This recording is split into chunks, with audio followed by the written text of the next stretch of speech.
Welcome back to my YouTube channel. ಈ ಒಂದು ವಿಡಿಯೋದಲ್ಲಿ ಸೆಕ್ಷನ್ ಬಿಗೆ ಅಡ್ವಾನ್ಸ್ ಟ್ಯಾಕ್ಸ್ ಪೇಮೆಂಟ್ ಮೇಲೆ ಕಂಪಲ್ಸರಿ ಒಂದು ಕ್ವಶನ್ಸ್ ಅನ್ನ ಕೇಳ್ತಾರೆ. ಸೊ ಈಸಿ ಆಗಿರುತ್ತೆ. ಅಡ್ವಾನ್ಸ್ ಟ್ಯಾಕ್ಸ್ ಪೇಮೆಂಟ್ ಮೇಲೆ ಆಲ್ರೆಡಿ ನಾನು 2 3 ವಿಡಿಯೋ ಕ್ವಶನ್ ಪೇಪರ್ ಇರ್ತಕ್ಕಂಥದ್ದನ್ನ ಅಪ್ಲೋಡ್ ಮಾಡಿದ್ದೀನಿ. ಸೊ ಆ ಕ್ವಶನ್ಸ್ ಅಲ್ಲಿ ಡೈರೆಕ್ಟ್ ಆಗಿ ಟ್ಯಾಕ್ಸ್ ಲ್ಯಾಬಿಲಿಟಿ ಕೊಟ್ಟಿದ್ದಾನೆ. ಹಾಗಾಗಿ ಡೈರೆಕ್ಟ್ ಆಗಿ ಡ್ಯೂ ಡೇಟ್ ಮತ್ತೆ ಮಾಡಿದ್ದೀವಿ. ಬಟ್ ಈ ಒಂದು ಪ್ರಾಬ್ಲಮ್ ಅಲ್ಲಿ ಟ್ಯಾಕ್ಸ್ ಲ್ಯಾಬಿಲಿಟಿ ಕೊಟ್ಟಿರೋದಿಲ್ಲ. ಅವಾಗ ನಾವೇ ಟ್ಯಾಕ್ಸ್ ಲ್ಯಾಬಿಲಿಟಿನ ಫೈಂಡ್ ಔಟ್ ಮಾಡಿಕೊಂಡು ಕ್ಯಾಲ್ಕುಲೇಷನ್ಸ್ ಅನ್ನ ಮಾಡಬೇಕಾಗತ್ತೆ. ಯಾವ ತರ ಮಾಡಬೇಕು ಏನು ಎತ್ತ ಅಂತ ನಾನು ನಿಮಗೆ ತಿಳಿಸ್ಕೊಡ್ತೀನಿ.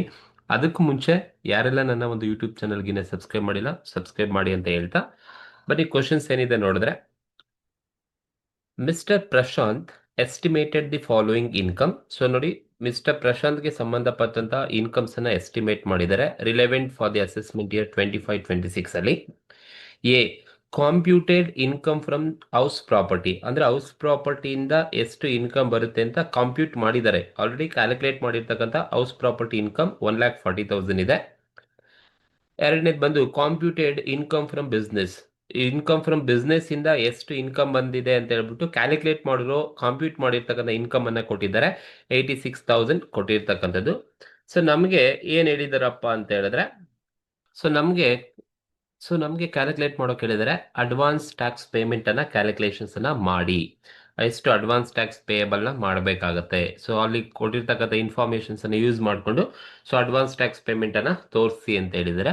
ಸೊ ನೋಡಿ, ಇಲ್ಲಿ ಅಡ್ವಾನ್ಸ್ ಟ್ಯಾಕ್ಸ್ ಪೇಮೆಂಟ್ ಅನ್ನ ಮಾಡಬೇಕು ಅಂದ್ರೆ ನಿಮಗೆ ಕ್ವಶನ್ ಅಲ್ಲಿ ಟ್ಯಾಕ್ಸ್ ಲಯಬಿಲಿಟಿ ಎಷ್ಟು ಅಂತ ಕೊಟ್ಟಿದ್ರೆ ನಾನು ಡೈರೆಕ್ಟ್ ಆಗಿ ಅಡ್ವಾನ್ಸ್ ಟ್ಯಾಕ್ಸ್ ಪೇಮೆಂಟ್ ಅನ್ನ ಮಾಡ್ತಾ ಇದ್ದೆ. ಕ್ವಶನ್ ಅಲ್ಲಿ ಟ್ಯಾಕ್ಸ್ ಲಯಬಿಲಿಟಿ ಕೊಟ್ಟಿದಾರಾ? ಇಲ್ಲ, ಇನ್ಕಮ್ಸ್ ಅನ್ನ ಕೊಟ್ಟಿದ್ದಾರೆ. ಹೌಸ್ ಪ್ರಾಪರ್ಟಿಯಿಂದ ಎಷ್ಟಿದೆ, ಬಿಸ್ನೆಸ್ ಇಂದ ಎಷ್ಟಿದೆ, ಸ್ಯಾಲ್ರಿಯಿಂದ ಎಷ್ಟಿದೆ, ಅದರ್ ಸೋರ್ಸ್ ಇಂದ ಎಷ್ಟಿದೆ, ಈ ತರ ಕೊಡ್ಬೋದು. So income from different AIDS ಇಂದ ಏನಿದೆ, ಸೊ ಹೌಸ್ ಪ್ರಾಪರ್ಟಿಯಿಂದನಾಗ್ಲಿ, ಸ್ಯಾಲ್ರಿಯಿಂದನಾಗ್ಲಿ, ಅಥವಾ ಕ್ಯಾಪಿಟಲ್ ಗೇನ್ ಇಂದನಾದ್ರೂ ಆಗ್ಲಿ, ಅಥವಾ ಅದರ್ ಸೋರ್ಸ್ ಇಂದನ ಆಗ್ಲಿ, ಸೊ ಎಲ್ಲಿಂದ ಇನ್ಕಮ್ ಬಂದಿರುತ್ತೆ ಎಲ್ಲ ಕೊಟ್ಟಿರ್ತಾರೆ. ನೀವೆಲ್ಲ ಟೋಟಲ್ ಮಾಡ್ಕೋಬೇಕು, ಅವರೇ ಕ್ಯಾಲ್ಕುಲೇಷನ್ ಮಾಡಿ ಕೊಟ್ಟಿರ್ತಾರೆ. ಸೊ ಹಾಗಾಗಿ ಸೊ ಟ್ಯಾಕ್ಸ್ ಲಯಬಿಲಿಟಿ ಡೈರೆಕ್ಟ್ ಆಗಿ ಕೊಟ್ಟಿಲ್ಲ ಅಂದ್ರೆ ನೀವು ಯಾವ ತರ ಇನ್ಕಮ್ ಟ್ಯಾಕ್ಸ್ ಅಲ್ಲಿ ಅಡ್ವಾನ್ಸ್ ಟ್ಯಾಕ್ಸ್ ಪೇಮೆಂಟ್ ಅನ್ನ ನೀವು ಯಾವ ತರ ಪೇಮೆಂಟ್ ಮಾಡಬೇಕು ಅಂತ ಹೇಳಿದ್ರೆ, ಫಸ್ಟ್ ನೀವೇನ್ ಮಾಡ್ಬೇಕಪ್ಪ ಅಂದ್ರೆ ಟೋಟಲ್ ಇನ್ಕಮ್ ಅನ್ನ ಕ್ಯಾಲ್ಕುಲೇಷನ್ಸ್ ಅನ್ನ ಮಾಡ್ಕೋಬೇಕು. ಸೊ ಹಾಗಾಗಿ ಫಸ್ಟ್ ಬಂದು ಕಾಂಪಿಟೇಷನ್ ಆಫ್, ಸೊ ಫಸ್ಟ್ ನಾವು ಟ್ಯಾಕ್ಸ್ ಲಯಬಿಲಿಟಿ ಕೊಟ್ಟಿಲ್ಲ ಅಂದ್ರೆ ಟೋಟಲ್ ಇನ್ಕಮ್ ನ ಕ್ಯಾಲ್ಕುಲೇಷನ್ಸ್ ಅನ್ನ ಮಾಡ್ಕೊಂಡು ನಾವು ಟ್ಯಾಕ್ಸ್ ಲಯಬಿಲಿಟಿ ಫೈಂಡ್ ಔಟ್ ಮಾಡ್ಕೋಬೇಕು. ಹಾಗಾಗಿ computation of taxable total income ಅನ್ನ ನಾವು ಕ್ಯಾಲ್ಕುಲೇಷನ್ಸ್ ಅನ್ನ ಮಾಡಬೇಕು. ಸೊ ನೋಡಿ, ಟೋಟಲ್ ಇನ್ಕಮ್ ನ ಹೇಗೆ ನೀವು ಕ್ಯಾಲ್ಕುಲೇಷನ್ಸ್ ಅನ್ನ ಮಾಡ್ತೀರಾ ಅಂತ ಹೇಳಿದ್ರೆ, ಸೊ ನಿಮ್ಗೆ ಎಲ್ಲೆಲ್ಲಿಂದ ಇನ್ಕಮ್ ಅನ್ನ ಅರ್ನ್ ಮಾಡಿದೀವಿ ಅಂತ ಕ್ವಶನ್ಸ್ ಅಲ್ಲಿ ಹೇಳಿರ್ತಾರೆ. ಸೊ ನೋಡಿ, ಇಲ್ಲಿ ಕ್ವಶನ್ಸ್ ಅಲ್ಲಿ ಹೇಳಿದ್ರೆ computed income from house property, ಅಂದ್ರೆ ಇನ್ಕಮ್ ಫ್ರಮ್ ಹೌಸ್ ಪ್ರಾಪರ್ಟಿಯಿಂದ ಕಾಂಪ್ಯೂಟ್ ಮಾಡಿರ್ತಕ್ಕಂಥ ಇನ್ಕಮ್ ಕೊಟ್ಟಿದ್ದಾರೆ. ಸೊ ಹಾಗಾಗಿ income from house property HP, income from house ಪ್ರಾಪರ್ಟಿಯಿಂದ ಎಷ್ಟು ಬಂದಿದೆಯಪ್ಪ ಅಂತ ಹೇಳಿದ್ರೆ ನನಗೆ 1,40,000 ಇನ್ಕಮ್ ಫ್ರಮ್ ಹೌಸ್ ಪ್ರಾಪರ್ಟಿಯಿಂದ ಬಂದಿದೆ ಒಂದು. Next, income from business and profession ಇಂದ ಇನ್ಕಮ್ ಅನ್ನ ಅರ್ನ್ ಮಾಡಿದ್ದಾರೆ. ದಟ್ ಇಸ್ ಬಿಸ್ನೆಸ್ ಮಾತ್ರ ಇದೆ, ಬಿಸ್ನೆಸ್. ಸೊ ಬಿಸ್ನೆಸ್ ಇಂದ ಎಷ್ಟು ಇನ್ಕಮ್ ಅನ್ನ ಅರ್ನ್ ಮಾಡಿದಾರಪ್ಪ ಅಂತ ಹೇಳಿದ್ರೆ 8,60,000 ಕೊಟ್ಟಿದ್ದಾರೆ. ಸೊ 8,60,000 ಅರ್ನ್ ಮಾಡಿದ್ದಾರೆ. ಇನ್ಯಾವುದನ್ನ ಇನ್ಕಮ್ ಅನ್ನ ಅರ್ನ್ ಮಾಡಿದಾರಾ? ಇಲ್ಲ. ಸೊ ಇಷ್ಟನ್ನ ನೀವು ಟೋಟಲ್ ಮಾಡಿದ್ರೆ, ಇವೆರಡು ನೀವು ಟೋಟಲ್ ಮಾಡ್ಕೊಳ್ಳಿ. ಸೊ ಟೋಟಲ್ ಮಾಡಿದ್ರೆ ಸೊ ನಿಮ್ಗೆ ಟೋಟಲ್ ಇನ್ಕಮ್ ಎಷ್ಟು ಬರುತ್ತಪ್ಪ ಅಂದ್ರೆ 10 lakh rupees ಬರುತ್ತೆ.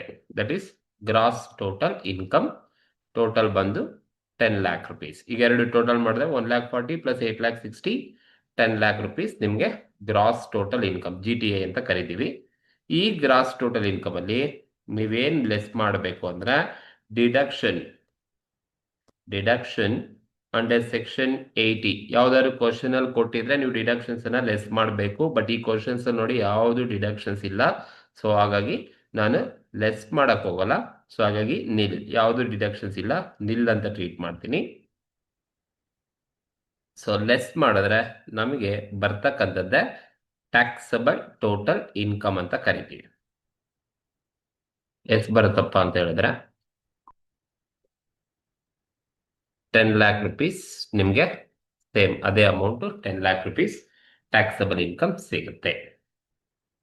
ಸೊ ಇದು ಟ್ಯಾಕ್ಸಬಲ್ ಟೋಟಲ್ ಇನ್ಕಮ್. ನಿಮಗೆ ಟೋಟಲ್ ಇನ್ಕಮ್ ಇದು ಸಿಕ್ತು. ಸೊ ಯಾವುದು ಡಿಡಕ್ಷನ್ಸ್ ಇಲ್ಲ, ಹಾಗಾಗಿ ಲೆಸ್ ಮಾಡಿದಾಗ ನನಗೆ 10 ಲ್ಯಾಕ್ ರುಪೀಸ್ ಟೋಟಲ್ ಇನ್ಕಮ್ ಸಿಕ್ತು. ಈಗ ನಾವು ಟ್ಯಾಕ್ಸ್ ಲಯಬಿಲಿಟಿನ ಫೈಂಡ್ ಔಟ್ ಮಾಡಬೇಕು. ಬಟ್ ಟ್ಯಾಕ್ಸ್ ಲಯಬಿಲಿಟಿನ ಫೈಂಡ್ ಔಟ್ ಮಾಡಬೇಕಾದ್ರೆ ನಿಮಗೆ ಗೊತ್ತಿರಬೇಕು, mister Prashant is individual person. ಇವರು ಇಂಡಿವಿಜುವಲ್ ಪರ್ಸನ್ಸ್ ಆಗಿರೋದ್ರಿಂದ ಟೋಟಲ್ ಇನ್ಕಮ್ ಮೇಲೆ ನಿಮಗೆ ಟ್ಯಾಕ್ಸ್ ಲಯಬಿಲಿಟಿಯನ್ನ ನೀವು ಕ್ಯಾಲ್ಕುಲೇಷನ್ಸ್ ಅನ್ನ ಮಾಡ್ಕೋಬೇಕಾಗುತ್ತೆ. ಹಾಗಾಗಿ ನಾವು ಟ್ಯಾಕ್ಸ್ ಅನ್ನ ಕೊಡಬೇಕಾದ್ರೆ ಈ ಟೋಟಲ್ ಇನ್ಕಮ್ ಏನಿರುತ್ತೆ ಆ ಟೋಟಲ್ ಇನ್ಕಮ್ ಮೇಲೆ ನಾವು ಟ್ಯಾಕ್ಸ್ ಅನ್ನ ಕೊಡಬೇಕಾಗುತ್ತೆ. ಸೊ ಹಾಗಾಗಿ ನಾನು ಇಲ್ಲಿ ತಗೊಂಡಿರ್ತೀನಿ, that is tax on total income 10 lakh rupees ಮೇಲೆ ಟ್ಯಾಕ್ಸ್ ಅನ್ನ ಕೊಡಬೇಕು. ದಟ್ ಈಸ್ 10 ಲ್ಯಾಕ್ ರುಪೀಸ್ ಮೇಲೆ ನಾವು ಟ್ಯಾಕ್ಸ್ ಅನ್ನ ಕೊಡಬೇಕು. ನೋಡಿ, ಟ್ಯಾಕ್ಸ್ ಅನ್ನ ಕೊಡಬೇಕಾದ್ರೆ ನಿಮಗೆ ಗೊತ್ತಿರಬೇಕು, mister Prashant is an individual person ಆಗಿರೋದ್ರಿಂದ ಅಪ್ ಟು ಎಲ್ಲಿವರೆಗೂ 2,50,000 ವರೆಗೂ ಟ್ಯಾಕ್ಸ್ ಏನಾಗಿರುತ್ತೆ, ಅಪ್ ಟು 2,50,000 ವರೆಗೂ ಟ್ಯಾಕ್ಸ್ ಕೊಡಲ್ಲ, ನಿಲ್. ಎಕ್ಸಮ್ಟೆಡ್ ಲಿಮಿಟ್ ಅಪ್ ಟು 2,50,000 ವರೆಗೂ ನಿಲ್ ಇರುತ್ತೆ. 2,50,000 to 5 lakh, 2,50,000 ಇಂದ 5 lakh ವರೆಗೂ ಕೂಡ ಎಷ್ಟು ಪರ್ಸೆಂಟ್ ಅಪ್ಪ ಅಂತ ಹೇಳಿದ್ರೆ 5% ಇರುತ್ತೆ. 2,50,000 to 5 lakh 5% ಅನ್ನ ಕೊಡಬೇಕು. ಸೊ ಹಾಗಾಗಿ 2,50,000 to 5 lakh ಅಂದ್ರೆ ಎಷ್ಟು ಡಿಫ್ರೆನ್ಸ್ ಇರುತ್ತೆ ಅಂತ ಹೇಳಿದ್ರೆ 2,50,000 ಇಂದ 5 lakh ಮಾಡಿದ್ರೆ ನಮಗೆ 2,50,000 ಬರುತ್ತೆ. ಈ 2,50,000 ಮೇಲೆ ನೀವು 2,50,000 ಮೇಲೆ ಇಂಟು 5% ಅನ್ನ ಮಾಡ್ಕೊಳ್ಳಿ. 5% ಅನ್ನ ಮಾಡಿದ್ರೆ ನಿಮಗೆ 12,500 ಸಿಗುತ್ತೆ. 12,500 ಇದು 5% ಟ್ಯಾಕ್ಸ್. Up to 2 lakh out of 10 lakh taxable income ಇದೆ. 2,50,000 ವರೆಗೂ ನಿಲ್ಲಿರುತ್ತೆ. 2,50,000 ಇಂದ 5 lakh ಅಂತ ಹೇಳಿದ್ರೆ ಬರೋದು 2,50,000 ಮಾತ್ರ ಬರುತ್ತೆ. ಹಾಗಾಗಿ ಆ 2,50,000 ಮೇಲೆ ನಾವು 5% ಕೊಡಬೇಕು. 5% ಮಾಡಿದ್ರೆ ನಮಗೆ 12,500 ಸಿಗುತ್ತೆ. ಅವರ ಟೋಟಲ್ ಇನ್ಕಮ್ ಇರೋದು 10 lakh. ನೆಕ್ಸ್ಟ್ ಈಗ ಟೋಟಲ್ ಇನ್ಕಮ್ ಇರೋದು 10 lakh. 10 lakh ಅಲ್ಲಿ ಈಗ 5 lakh ವರೆಗೂ ಕೊಟ್ಟಿದೀವಿ. ಇನ್ನು ಬ್ಯಾಲೆನ್ಸ್ ಉಳ್ಕೊಂಡಿರೋದು ಇನ್ನು ಎಷ್ಟು ನಮ್ಮ ಹತ್ರ ಇನ್ಕಮ್ ಉಳ್ಕೊಂಡಿದೆ, 5 lakh ರುಪೀಸ್ ಉಳ್ಕೊಂಡಿದೆ. ಈ ಬ್ಯಾಲೆನ್ಸ್ 5 lakh ರುಪೀಸ್ ಮೇಲೆ ಎಷ್ಟು ಪರ್ಸೆಂಟ್ ಅಪ್ಪ ಅಂದ್ರೆ 20% ಅನ್ನ ಕೊಡಬೇಕಾಗುತ್ತೆ. ಸೊ ಹಾಗಾಗಿ ನೀವು ಈ 5 lakh ರುಪೀಸ್ ಮೇಲೆ 20% ಅನ್ನ ಮಾಡಿದ್ರೆ ನಿಮ್ಗೆ ಎಷ್ಟು ಬರುತ್ತಪ್ಪ ಅಂತ ಹೇಳಿದ್ರೆ, ಸೊ 5 lakh ರುಪೀಸ್ ಮೇಲೆ 20% ಅನ್ನ ಮಾಡಿದ್ರೆ 1 lakh ರುಪೀಸ್ ಸಿಗುತ್ತೆ. So 1 lakh rupees is in tax at 20% tax 1 lakh rupees ಸಿಗುತ್ತೆ. ಈಗ ಈ ಮೂರು ಟೋಟಲ್ ಮಾಡಿ ಅಪ್ ಟು 2,50,000 ಏನಿದೆ, ಅಪ್ ಟು 2,50,000 ನಿಲ್ ಇರ್ತಕ್ಕಂಥದ್ದು. ಸೊ 2,50,000 to 5 lakh ಬಂದ್ರೆ 5% ಬರುತ್ತೆ, ಹಾಗಾಗಿ 12,500. ಅಂಡ್ ಬ್ಯಾಲೆನ್ಸ್ 5 lakh ಮೇಲೆ 20% ಮಾಡಿದ್ರೆ 1 lakh ರುಪೀಸ್ ಬರುತ್ತೆ. ಸೊ ಇಷ್ಟು ಟೋಟಲ್ ಮಾಡಿದ್ರೆ ಟ್ಯಾಕ್ಸ್ ಲಯಬಿಲಿಟಿ ಏನಿದೆ, ಸೊ ಟೋಟಲ್ ಮಾಡಿದ್ರೆ ನಿಮಗೆ ಎಷ್ಟು ಬರುತ್ತಪ್ಪ ಅಂದ್ರೆ 1,12,500 ಸಿಗುತ್ತೆ. ಟೋಟಲ್ 1,12,500 ನಿಮಗೆ ಟೋಟಲ್ ಸಿಗುತ್ತೆ. ಈ ಸಬ್ ಟೋಟಲ್ ಮೇಲೆ ನೀವೇನ್ ಮಾಡ್ಬೇಕಪ್ಪ ಅಂತ ಹೇಳಿದ್ರೆ ಏನ್ ಆಡ್ ಮಾಡ್ಬೇಕಪ್ಪ ಅಂದ್ರೆ health and education cess. Health and education cess at 4%. 4% education cess ಅನ್ನ ಆಡ್ ಮಾಡಿ. ಯಾವುದ್ರ ಮೇಲೆ ನೀವು 4% ಮಾಡಬೇಕು ಅಂತ ಹೇಳಿದ್ರೆ, ಈಗ ಏನು ಸರ್ ಟೋಟಲ್ ಮಾಡ್ಕೊಂಡಿದ್ದೀರಲ್ವಾ 1,12,500 ಮೇಲೆ ಇಂಟು 4% ಮಾಡಿದ್ರೆ ನಿಮಗೆ 4,500 ಸಿಗುತ್ತೆ. ಸೊ ಹಾಗಾಗಿ 1,12,500 ಇಂಟು 4% ಅನ್ನು ಮಾಡಿದ್ರೆ ನಿಮಗೆ 4,500 ಸಿಗುತ್ತೆ. 4,500 ಸಿಗುತ್ತೆ. ಸೊ ಈ ಟೋಟಲ್ಗೆ ಈ 4,500 ನ ನೀವು ಆಡ್ ಮಾಡಿದ್ರೆ ನಿಮಗೆ ಬರ್ತಕ್ಕಂಥದ್ದೇ ಟ್ಯಾಕ್ಸಬಲ್ ಟ್ಯಾಕ್ಸ್ ಲಯಬಿಲಿಟಿ. ಇದನ್ನು ನಾವು ಟ್ಯಾಕ್ಸ್ ಲಯಬಿಲಿಟಿ ಅಂತ ಕರಿತೀವಿ. ಸೊ 1,12,500 ಪ್ಲಸ್ 4,500 ಅನ್ನ ಆಡ್ ಮಾಡಿದ್ರೆ ನಿಮಗೆ 1,17,000 ಬರುತ್ತೆ. ಸೊ ಹಾಗಾಗಿ ಟ್ಯಾಕ್ಸ್ ಲಯಬಿಲಿಟಿ 1,17,000. ಸೊ ಇದು ಟ್ಯಾಕ್ಸ್ ಲಯಬಿಲಿಟಿ. ಇಂಡಿವಿಜುವಲ್ ಪರ್ಸನ್ ಆದ್ರೆ ನೀವೀಗೇನೆ ಕ್ಯಾಲ್ಕುಲೇಷನ್ಸ್ ಅನ್ನ ಮಾಡ್ಕೋಬೇಕಾಗತ್ತೆ. ಸೊ ಫಸ್ಟ್ ಟೋಟಲ್ ಇನ್ಕಮ್ ನ ಕ್ಯಾಲ್ಕುಲೇಟ್ ಮಾಡ್ಕೋಬೇಕು. ಆ ಟೋಟಲ್ ಇನ್ಕಮ್ ಮೇಲೆ ಅಪ್ ಟು 2,15,000 ಇಲ್ಲಿರುತ್ತೆ. 2,50,000 to 5,00,000 5% ಕೊಡಿ. ಅಂಡ್ ಬ್ಯಾಲೆನ್ಸ್ 5,00,000 to 10,00,000 ಅಂತ ಹೇಳಿದ್ರೆ ಬ್ಯಾಲೆನ್ಸ್ 5,00,000 ಬರುತ್ತೆ. ಅದ್ರ ಮೇಲೆ ನೀವು 20% ಅನ್ನ ಕೊಡಬೇಕು. ಸೊ ಟೋಟಲ್ ಮಾಡ್ಕೊಂಡ್ರೆ ನಿಮಗೆ ಸಬ್ ಟೋಟಲ್ ಸಿಗುತ್ತೆ. ಆ ಸಬ್ ಟೋಟಲ್ ಮೇಲೆ health and education cess 4% add ಮಾಡಿದ್ರೆ ನಿಮಗೆ ಬರ್ತಕ್ಕಂಥದ್ದೇ ಟ್ಯಾಕ್ಸ್ ಲಯಬಿಲಿಟಿ ಬರುತ್ತೆ. ಬಟ್ ನಮಗೆ ಕ್ಯಾಲ್ಕುಲೇಟ್ ಮಾಡೋಕೆ ಹೇಳೋದು ಅಡ್ವಾನ್ಸ್ ಟ್ಯಾಕ್ಸ್ ಪೇಮೆಂಟ್ ಅನ್ನ ಕ್ಯಾಲ್ಕುಲೇಟ್ ಮಾಡಬೇಕು. ಅಡ್ವಾನ್ಸ್ ಟ್ಯಾಕ್ಸ್ ಪೇಮೆಂಟ್ ಅನ್ನ ಕ್ಯಾಲ್ಕುಲೇಟ್ ಮಾಡೋದು ಯಾವ್ದ್ರ ಮೇಲೆ ಅಂದ್ರೆ ಟ್ಯಾಕ್ಸ್ ಲಯಬಿಲಿಟಿ ಮೇಲೆನೆ ಮಾಡಬೇಕು. ಕ್ವಶನ್ ಅಲ್ಲಿ ಟ್ಯಾಕ್ಸ್ ಲಯಬಿಲಿಟಿ ಕೊಟ್ಟಿಲ್ಲ ಅಂದ್ರೆ ನೀವು ಕ್ಯಾಲ್ಕುಲೇಷನ್ಸ್ ಅನ್ನ ಮಾಡ್ಕೋಬೇಕಾಗುತ್ತೆ. ಈಗ ಈ ಟ್ಯಾಕ್ಸ್ ಲಯಬಿಲಿಟಿ ತಗೊಂಡು ನೀವು ಅಡ್ವಾನ್ಸ್ ಟ್ಯಾಕ್ಸ್ ಪೇಮೆಂಟ್ ಅನ್ನ ಮಾಡಬೇಕಾಗುತ್ತೆ. So advance tax payment you know that due date ಗೊತ್ತಿರಬೇಕು ನಿಮಗೆ. ಇದು ಡ್ಯೂ ಡೇಟ್ ಗೊತ್ತಿರಬೇಕು. On or before 15th June 15%, on or before 15th September 45%, on or before 15th December 75%, on or before 15th March 100%. ಇದು due date. And advance tax ಅನ್ನ payment ಮಾಡೋದು ಈ due date ಮೇಲೆ ಮಾಡಬೇಕು. ಸೊ ಈಗ first ನೀವು 15th June 15% ಅನ್ನ ಕೊಡಬೇಕು ಅಂದ್ರೆ ನಾವು ಟ್ಯಾಕ್ಸ್ ಲಯಬಿಲಿಟಿ ಮೇಲೆನೆ ಕೊಡಬೇಕು. ಹಾಗೆ ಈ ಟ್ಯಾಕ್ಸ್ ಲಯಬಿಲಿಟಿ ಕ್ವಶನ್ ಅಲ್ಲಿ ಕೊಟ್ಟರೆ ನೀವು ಡೈರೆಕ್ಟ್ ಆಗಿ ಇಲ್ಲಿಗೆ ಬನ್ನಿ. ಕ್ವಶನ್ಸ್ ಅಲ್ಲಿ ಕೊಟ್ಟಿಲ್ಲ ಅಂದ್ರೆ ನೀವು ಕ್ಯಾಲ್ಕುಲೇಷನ್ಸ್ ಅನ್ನ ಮಾಡ್ಕೋಬೇಕಾಗುತ್ತೆ.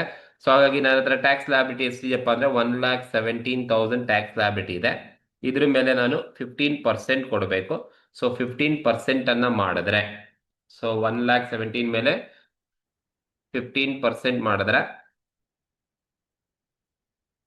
ನಮಗೆ 17,550 ಸಿಗುತ್ತೆ. So due date first due date ಅಲ್ಲಿ ಎಷ್ಟು ಅಡ್ವಾನ್ಸ್ ಪೇಮೆಂಟ್ ಮಾಡಬೇಕಪ್ಪ ಅಂದ್ರೆ 17,550 ಅಡ್ವಾನ್ಸ್ ಟ್ಯಾಕ್ಸ್ ಪೇಮೆಂಟ್ ಅನ್ನ ಮೊದಲನೇ ಇನ್ಸ್ಟಾಲ್ಮೆಂಟ್ ಅಲ್ಲಿ ಮಾಡಬೇಕು. ಇದು ಫಸ್ಟ್ ಡ್ಯೂ ಡೇಟ್.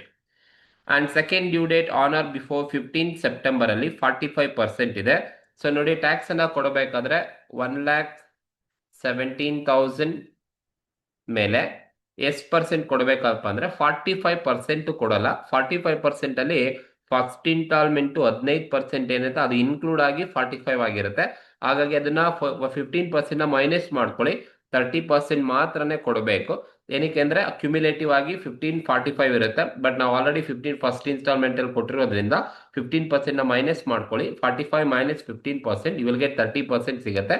ಸೊ ಹಾಗಾಗಿ 1,17,000 ಮೇಲೆ ಸೊ ನೀವು 15% ಅನ್ನ 30% ಅನ್ನ ಮಾಡಿದ್ರೆ 1,17,000 ಮೇಲೆ 30% ಅನ್ನ ಮಾಡಿದ್ರೆ ನಿಮ್ಗೆ 35,100 ಸಿಗುತ್ತೆ. So that is 35,100 is advance tax payment for second instalment ಅಂತ ಕರಿತೀವಿ. ಅಂಡ್ ಥರ್ಡ್ ಇನ್ಸ್ಟಾಲ್ಮೆಂಟ್ ಬಂದು on or before 15th December 75% ಇದೆ. ಟ್ಯಾಕ್ಸ್ ಲಯಬಿಲಿಟಿ ಬಂದು 1,17,000 ಇದೆ. ಇದ್ರ ಮೇಲೆ ನಾವು 75% ತಗೋಬೇಕಾ? ಇಲ್ಲ. ನೋಡಿ ಸೆಕೆಂಡ್ ಇನ್ಸ್ಟಾಲ್ಮೆಂಟ್ ಅಲ್ಲಿ 45 ಇದೆ, 75 ಥರ್ಡ್ ಇನ್ಸ್ಟಾಲ್ಮೆಂಟ್ ಅಲ್ಲಿ ಇದೆಯಲ್ಲ, 75 ಅಲ್ಲಿ 45% ನ ಮೈನಸ್ ಮಾಡ್ಕೊಳ್ಳಿ. ಇನ್ನ 30% ಬರುತ್ತೆ. ನಾವು 30% ಅಷ್ಟೇ ಕೊಡ್ಬೇಕು. ಯಾಕಂದ್ರೆ ಸೆಕೆಂಡ್ ಇನ್ಸ್ಟಾಲ್ಮೆಂಟ್ ಅಲ್ಲಿ 45 ಕೊಟ್ಟಿದೆ. ಫಸ್ಟ್ 15 ನೋಡಿ ಮೇಲೆ ಸೆಕೆಂಡ್ ಇನ್ಸ್ಟಾಲ್ಮೆಂಟ್ ಅಲ್ಲಿ 45 ಇದೆ. ಹಾಗಾಗಿ ಥರ್ಡ್ ಇನ್ಸ್ಟಾಲ್ಮೆಂಟ್ 75 ಇದೆ. 75 ಮೈನಸ್ 45 ಮಾಡ್ಕೊಳ್ಳಿ, ನಿಮ್ಗೆ 30% ಬರುತ್ತೆ. ಸೊ ಹಾಗಾಗಿ 1,17,000 ಮೇಲೆ ನೀವು 13% ಅನ್ನ ಮಾಡಿದ್ರೆ ನಿಮ್ಗೆ 35,100 ನಿಮ್ಗೆ ಥರ್ಡ್ ಇನ್ಸ್ಟಾಲ್ಮೆಂಟ್ ಅಲ್ಲಿ ಅಡ್ವಾನ್ಸ್ ಟ್ಯಾಕ್ಸ್ ಪೇಮೆಂಟ್ ಅನ್ನ ಮಾಡಬೇಕಾಗುತ್ತೆ. ಅಂಡ್ ಫೋರ್ತ್ ಇನ್ಸ್ಟಾಲ್ಮೆಂಟ್ ಬಂದು 15th March ಅಲ್ಲಿ 100% ಕೊಡಬೇಕಾಗುತ್ತೆ. ಅಂದ್ರೆ ಆಲ್ರೆಡಿ ಥರ್ಡ್ ಇನ್ಸ್ಟಾಲ್ಮೆಂಟ್ ಅಲ್ಲಿ 75% ಕೊಟ್ಟಿದ್ದೀರಾ. ಇನ್ನು ಲಾಸ್ಟ್ ಇನ್ಸ್ಟಾಲ್ಮೆಂಟ್ ಅಲ್ಲಿ 100% ಅಂದ್ರೆ ಹೇಳಿದ್ರೆ ಬರೀ 25% ಅನ್ನ ಕೊಡಬೇಕಾಗುತ್ತೆ. ಸೊ ಹಾಗಾಗಿ 1,17,000 ಮೇಲೆ ನಾವು 25% ಅನ್ನ ಮಾಡಿದ್ರೆ 25% ಅನ್ನ ಮಾಡಿದ್ರೆ ನಮ್ಗೆ 29,250 ಸಿಗುತ್ತೆ. ಏನಕ್ಕೆ 25% ಅಂತ ಹೇಳಿದ್ರೆ ಥರ್ಡ್ ಇನ್ಸ್ಟಾಲ್ಮೆಂಟ್ ವರ್ಗು ಆಲ್ರೆಡಿ 75 ಕೊಟ್ಬಿಟ್ಟಿದ್ದೀನಿ. ಇನ್ನು 100% ಅಂತ ಹೇಳಿದ್ರೆ 100 ಮೈನಸ್ 75 ಇನ್ ದ ಸೆನ್ಸ್ 25% ಮಾತ್ರ ಬ್ಯಾಲೆನ್ಸ್ ಇರೋದು. ಅದನ್ನ ನಾನು ಕ್ಯಾಲ್ಕುಲೇಷನ್ಸ್ ಅನ್ನ ಮಾಡಿರ್ತಕ್ಕಂಥದ್ದು. ಸೊ ಈ ತರ ನೀವು ಅಡ್ವಾನ್ಸ್ ಟ್ಯಾಕ್ಸ್ ಪೇಮೆಂಟ್ ಅನ್ನ ಕ್ಯಾಲ್ಕುಲೇಷನ್ಸ್ ಅನ್ನ ಮಾಡಬೇಕಾಗುತ್ತೆ. ಸೊ ಈ 4 ಇನ್ಸ್ಟಾಲ್ಮೆಂಟ್ ಅಲ್ಲೂ ನೀವು ಪೇಮೆಂಟ್ ಅನ್ನ ಮಾಡಬೇಕು. ಸೊ ಇಷ್ಟು ನೀವು ಟೋಟಲ್ ಮಾಡ್ಕೊಂಡಿರ್ಬೇಕಾದ್ರೆ ನಿಮ್ಗೆ ಟೋಟಲ್ ನಿಮ್ಮ ಟ್ಯಾಕ್ಸ್ ಲಯಬಿಲಿಟಿ ಏನಿದೆಯಲ್ಲಪ್ಪ 1,17,000 ಏನಿದೆ, ಸೊ 1,17,000 ಬರುತ್ತೆ ಲಾಸ್ಟ್ ಕಾಲ ಫುಲ್ ಟೋಟಲ್ ಮಾಡಿದ್ರೆ. ಸೊ ಈ ತರ ಅಡ್ವಾನ್ಸ್ ಟ್ಯಾಕ್ಸ್ ಲಯಬಿಲಿಟಿಯನ್ನ ಕ್ಯಾಲ್ಕುಲೇಷನ್ಸ್ ಅನ್ನ ಮಾಡಿ ಅಂತ ಕೇಳ್ಬೋದು. ಸೊ ಯಾವಾಗ ಟ್ಯಾಕ್ಸ್ ಲಯಬಿಲಿಟಿ ಕ್ವಶನ್ಸ್ ಅಲ್ಲಿ ಕೊಟ್ಟಿಲ್ಲ ಅಂದ್ರೆ ಈ ತರ ಪ್ರಾಬ್ಲಮ್ಸ್ ಅನ್ನ ಕರೆಕ್ಟ್ ಆಗಿ ನೋಡ್ಕೊಳ್ಳಿ, ಹೀಗೆ ಮಾಡಬೇಕಾಗುತ್ತೆ. ಸರಿನಾ? ಸೊ ಇದು ಕ್ವಶನ್ಸ್ಗೆ ಇರ್ತಕ್ಕಂಥ ಆನ್ಸರ್ಸ್. ಸೊ ಈ ಒಂದು ಕ್ವಶನ್ಸ್ ಅಲ್ಲಿ ನಿಮ್ಗೆ ಏನಾದ್ರು ಡೌಟ್ಸ್ ಇದ್ರೆ ಕಮೆಂಟ್ ಮೂಲಕ ತಿಳಿಸಿ. ಹಾಗೆ ಒಂದು ಆನ್ಸರ್ ಇಷ್ಟ ಆಗಿದ್ರೆ ದಯವಿಟ್ಟು ಸಬ್ಸ್ಕ್ರೈಬ್ ಮಾಡಿ. Thank you.